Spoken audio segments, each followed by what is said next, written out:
The first murder stained the earth, but God's plan for humanity had a secret. The ground was still crying out.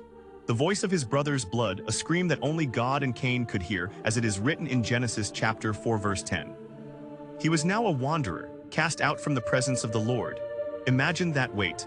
To not only carry the guilt of what you've done, but to be severed from the only home, the only family, the only God you have ever known.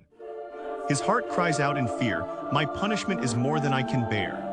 And in this place of exile, this land of wandering, the Bible tells us something that seems impossible. Genesis chapter 4 verse 17 says, Cain knew his wife and she conceived and bore Enoch. His wife, where did she come from? If Adam and Eve were the first and Abel was gone, who was left?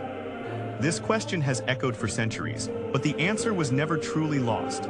It was waiting quietly in the pages of Scripture. The Bible tells us in Genesis chapter 5 verse 4 that after Seth was born, Adam lived 800 more years. And he had other sons and daughters, unnamed, unlisted, but not unseen by God. Cain married his sister or perhaps a niece. And while that feels strange to us now, in the beginning it was a necessity.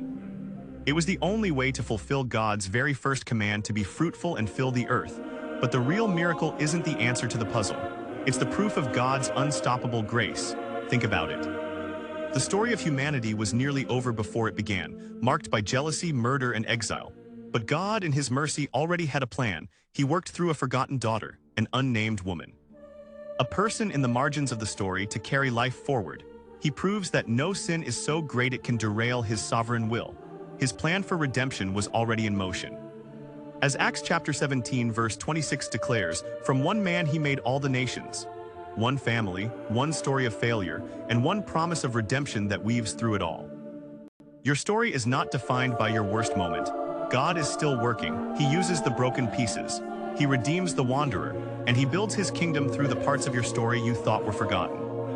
Have you ever felt that your mistakes disqualified you from God's plan? Comment, "He is faithful," if you trust that God is still writing your story.